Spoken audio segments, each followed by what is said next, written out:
buenas tardes, bienvenidos a Málaga en Blanco y Negro, aquí en Canal Málaga Televisión. Hoy un programa muy especial, último de la temporada, y no podíamos decirles adiós sin hablar de turismo, de verano, en definitiva, sin hablar de vacaciones, ¿verdad, José Enrique Sánchez? Buenas tardes. Vacaciones y de verano, prácticamente ya encarando julio.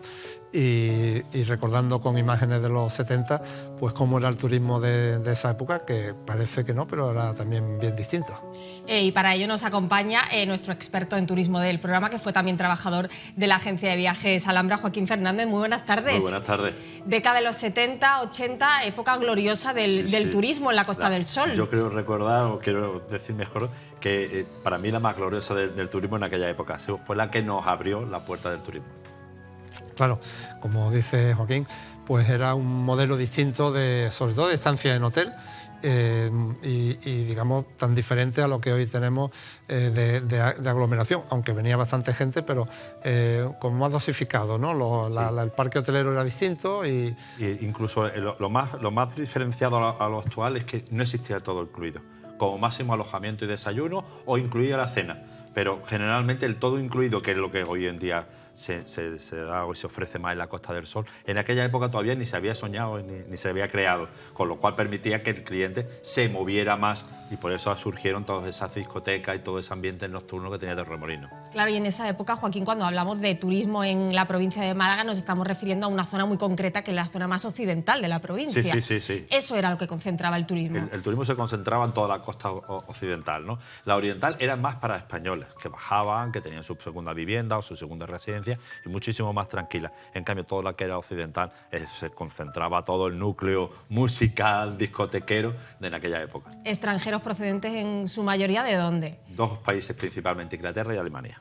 Inglaterra y Alemania era Estados Unidos lo que iba más para concentraba. Marbella. Ajá. pues precisamente en Marbella. Vamos a hacer, si os parece, un recorrido desde la zona de San Pedro Alcántara a Marbella, con un tipo de hotel muy significativo, muy casi de cortijo andaluz. Pues vamos a ver cómo era ese turismo en la década de los 70 en esas zonas de Marbella, San Pedro, Nueva Andalucía, y como decía José Enrique, pues un turismo típicamente andaluz, aunque lo disfrutaban los extranjeros.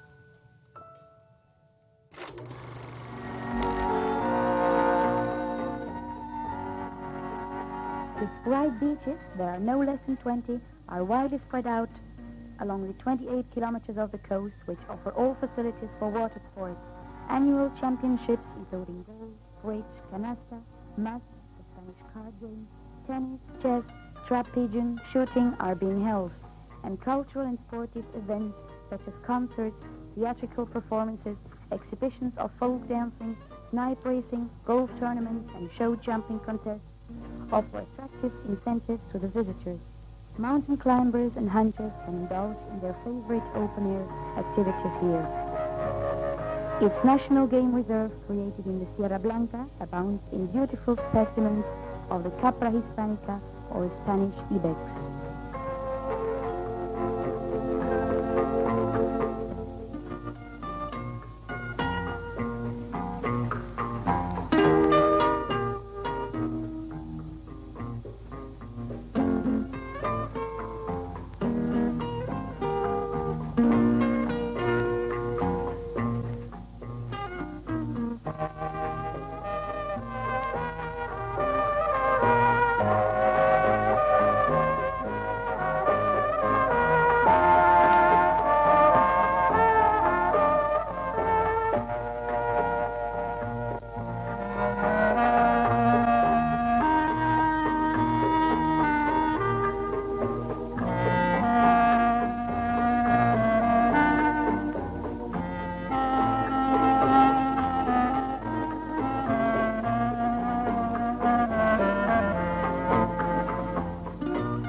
Although the minimum daily temperature never decreases below 20 degrees centigrade, apartments are equipped with modern heating systems, some of them also with heated swimming pools. Pues hemos estado viendo estas imágenes de hoteles típicamente andaluces que se encuentran todavía, además, en la Costa del Sol occidental. Y lo que veíamos concretamente, Joaquín, era un vídeo promocional de Viajes Alhambra que enseñaba a futuros clientes pues, unos destinos idílicos, ¿no? Efectivamente, lo que presentábamos era toda la gama de servicios que dábamos, desde los hoteles, las actividades nocturnas, los hoteles, por supuesto, qué infraestructura tenían, la calidad de sus piscinas, y lo que pretendíamos con eso es promocionarlo dentro de nuestros clientes potenciales que estaban en el extranjero. Una curiosidad de Viajes Alhambra era malagueña pura, no de Granada como el nombre parecía indicar, ¿no? Efectivamente, Joaquín. yo lo descubrí al poco tiempo de trabajar allí, que digo, ¿será los jefes eran de Granada? No, no eran de Granada. Lo que pasa es que para aparecer en las guías telefónicas, eso ya no se utiliza, pero en aquella época sí, y mucho, pues para aparecer los primeros se pusieron Alhambra, y aparecíamos los primeros por la A. Ah, bueno, pues una estrategia de marketing que seguramente dio muchos frutos, ¿eh? Sí, sí, por supuesto, porque si vas a buscar una agencia vieja, la primera éramos nosotros. Y en esa época de los 70 decías que alemanes e ingleses eran principalmente los que venían a la Costa del Sol occidental. ¿Qué demandaba este tipo de turismo y que veía reflejado, por ejemplo, en ese vídeo que acabamos de ver? Podemos verlo que los hoteles, la presentación eran como pequeños pueblos andaluces. Incluso la gastronomía venían buscando la nuestra, la que hoy en día está muy de moda y afortunadamente somos pioneros a nivel mundial, ¿no? Pero que iban buscando toda esa infraestructura para tener una diversión completa, desde la mañana hasta la noche, su sol y playa, su piscina, y por la noche pues los tablaos flamencos que en aquella época se pusieron mucho de moda, el Tano, etcétera, etcétera, y ese ambiente en el que iban buscando. Y la decoración, muy castellana, muy, digamos, típica, en cuanto a que, digamos, no es tan minimalista como tenemos hoy. Hoy en día, se abrían las puertas y nos encontrábamos todos los muebles muy castellanos, las mesas, las sillas, los sofás de Sky de aquella época, y daba esa imagen, ¿no? de rústico, de pueblo, ¿no? Y eso le gustaba muchísimo al extranjero. Ahora se habla mucho, Joaquín, de la estancia media del turista que viene a visitarnos. Suele estar, pues, a lo mejor en torno a 5 o 6 días, una semana como mucho. En esa época, ¿de cuánto tiempo hablamos? Generalmente lo mismo también, de 5 o 7 días. Hay que recordar que los charters solían venir, lo que decimos nosotros las patas, eran de 3, 5 o 7 días. La ida y el regreso, y entonces se utilizaban las patas de venida y después se mandaba. Y eran estancias mínimas de 3 días, que eran muy cortas, eran muy pocos clientes, generalmente eran de 5 y 7 días. ¿Y la época alta, como ahora, junio, julio y agosto? No. Eso es para el verano, para el español, perdón. Para ello empezaba en marzo. A finales de marzo, primeros de abril, empezaba la temporada y se tiraba así hasta junio, julio. Paraba y después volvía a retomarse en octubre. Era precisamente al contrario que lo entendemos nosotros, porque para ellos ya era buen tiempo el venir con 20 grados, no en pleno verano. Para el pleno verano para ellos era bastante más duro. Esa costumbre se sigue utilizando en agosto. Prefieren estar ya en su lugar de destino, ¿no? Suelen estar el español. Curiosamente, la película también hace publicidad con algunos de los tópicos españoles, ¿no? Cuando en los subtítulos, la locución está en idioma inglés, en los subtítulos dicen uno de ellos que podrán encontrarse ejemplares de capra hispánica o íbice andaluz. Es decir, se vendía también el hecho de que las chicas podían encontrar perfectamente compañía masculina. Sí. Con facilidad además, porque estábamos en la época de apertura y bueno, eso era Eso era muy conocido del tema de darle la publicidad a ese tipo de relaciones y de encuentros, ¿no? Bueno, y que nos permite ver cómo hemos cambiado. Eso sería impensable hoy en día en una publicidad de cualquier hotel que se precie. Absolutamente prohibido, vaya. Sería, de hecho, la publicidad más negativa que podría plantear. Sí, pero bueno, lo que siempre decimos, no podemos analizar, ¿no?, con los ojos de 2024 cosas que eran habituales en la década. Sí, podemos analizar lo que estamos haciendo, ver la evolución que ha tenido, pero evidentemente los criterios que han cambiado por completo. Pues vamos a avanzar un poquito en otro tipo de hoteles, que es la zona de Fuengirola, que bueno, mantienen también un tipo de decoración, también así muy castellana, muy andaluz, pero bueno, la estructura es diferente. Pues vamos a adentrarnos en esa Fuengirola turística de la década de los 70 de la mano de sus hoteles y apartamentos turísticos.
Pues veíamos esas imágenes de los establecimientos hoteleros de Fuengirola en la década de los 70 y mientras estábamos visionando el vídeo yo le preguntaba a Joaquín, mira, ¿a Fuengirola en los 70 también venían clientes extranjeros? Digo, porque yo Fuengirola hoy en día lo asocio a los turistas cordobeses y me decían, no, era sobre todo extranjeros. Sí, principalmente. Efectivamente, hoy en día es un reducto cordobés. Hubo un estudio que querían ver qué población había flotante y se demostró que principalmente eran cordobeses. Pero en aquella época sí era un turismo incipiente, inglés, alemán, igual que lo todo, y era la prolongación de Torremolinos hacia allá hasta Marbella, claro. Claro, que probablemente ese turismo de interior, ese turismo cordobés descubrió las temporadas de verano mediante el alquiler de viviendas o incluso de habitaciones, mientras que el turismo extranjero venía a lo que era el parque de hoteles. Correcto, efectivamente. El turismo era más residencial, por decirlo de una manera. Iba buscando un establecimiento más a largo plazo, de 15 días o un mes, generalmente apartamentos, y se quedaba el mes completo. Y, por supuesto, lo que hemos comentado anteriormente, que las temporadas eran diferentes a las temporadas que tenemos aquí. Junio, julio y agosto eran lo típico de Córdoba, que era precisamente cuando menos turismo extranjero había. Y después, durante el resto del año, cuando acababa esa temporada alta, entre marzo y finales de agosto, cerraban los hoteles para realizar sus labores de mantenimiento y de prepararse para la siguiente temporada. Además, hemos pasado varias crisis económicas que eso afectaba directamente al turismo y al mantenimiento de los hoteles, y se plantearon los cierres de hoteles como medida cautelar para evitar problemas económicos de esos hoteles. Se cerraba, se preparaba y, claro, no era personal mantenido ahí durante todo el año, que siempre era un problema y sobre todo en época de crisis. Sí, esa, digamos, alternativa que se ha buscado ha sido con lo de los viajes de insersos, que de alguna forma vienen a cubrir ese espacio para que los hoteles mantengan un poco plantillas y se mantengan durante la época baja. Claro, el objetivo principal del turismo es romper la estacionalidad. No nos interesa a nadie de que se haya puntos de sierra, lo que nos interesa es que sea lineal y durante todo el año se mantenga un nivel medio-alto de ocupación. En esa época, década de los 70, ¿cuáles eran nuestros principales destinos competidores dentro de la geografía nacional? El turista extranjero venía a la Costa del Sol, pero ¿a qué otros destinos también iba? Para mí los dos principales que había era el balear y el canario. Era un triángulo el que existía. En Canarias, por ejemplo, el cliente era más escandinavo, sueco, noruego, finlandeses.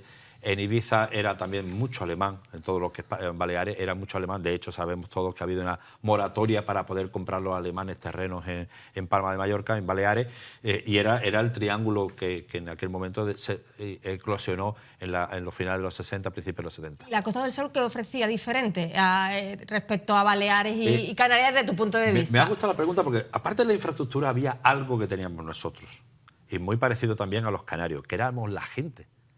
La gente, el espíritu que teníamos de atención, de la sonrisa que le dábamos a los extranjeros, eso a ellos les encantaba. El ambiente que había creado por las personas que trabajábamos a nivel de restauración, sobre todo los camareros, que eran los grandes animadores de las familias que venían a vernos, ¿no?, a visitarnos. Ese era el valor añadido que yo creo que teníamos en aquella época, aparte de la infraestructura y el sol y playa que teníamos, evidentemente. Pues vámonos, si os parece, a la noche, de Málaga, guión Torremolinos, porque en esa época Torremolinos todavía era parte del municipio malagueño y en la película pues se habla de la noche malagueña, que en realidad nos trasladamos a la nuit de Torremolinos. Porque en esa época para irte de marcha te tenías que ir a Torremolinos, ¿verdad, José Enrique? Sí, ahí es donde estaban las grandes discotecas. Sí, ten en cuenta que en esa época, que yo recuerde, en Málaga solamente había una discoteca que estaba en los bajos del Málaga Palacio, que era el Málaga Club, si no recuerdo mal que se llamaba. Luego se abrió otra en Paseo de Sancha, el Perro Andaluz. Y bueno, pues prácticamente para contar, es que el ambiente, los hoteles estaban en Torremolinos. Pues nos vamos a ir de marcha a esa zona de Torremolinos que todavía pertenecía a Málaga capital y vamos a ver cómo era la marcha en la década de los 70.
We are returning to Torremolinos.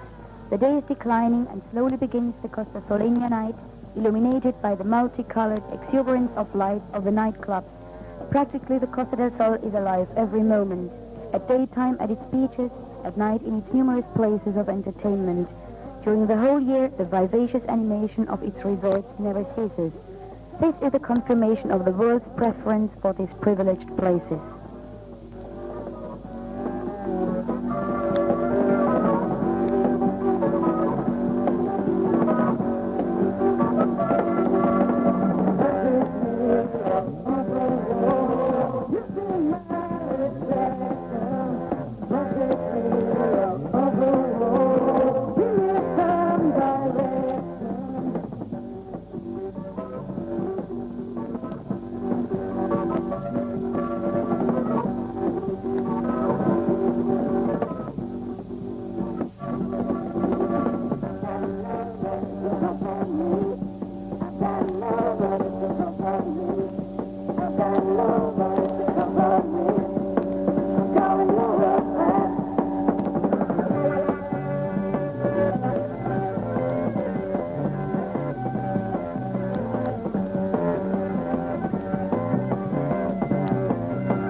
veíamos esas imágenes del ocio nocturno, que no sé yo, José Enrique, cómo era en la década de los 70.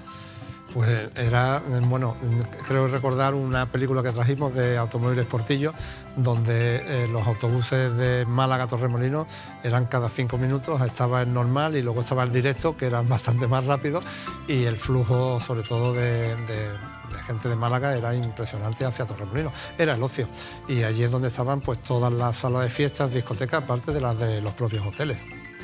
Sí, curiosamente, habla de los Portillos, eso era increíble la cantidad de autobuses que había los fines de semana para ir a Torremolinos y volver. Y había un búho, que le decían el búho, porque el regreso era a las 3 o las 4 de la mañana, varios búhos que traía todo el personal que había terminado de discoteca. Y en las discotecas más famosas que teníamos en aquella época. Porque ¿de cuántas discotecas podemos hablar en esa época? Y casi todas, como dices tú, concentradas en el espacio de Torremolinos.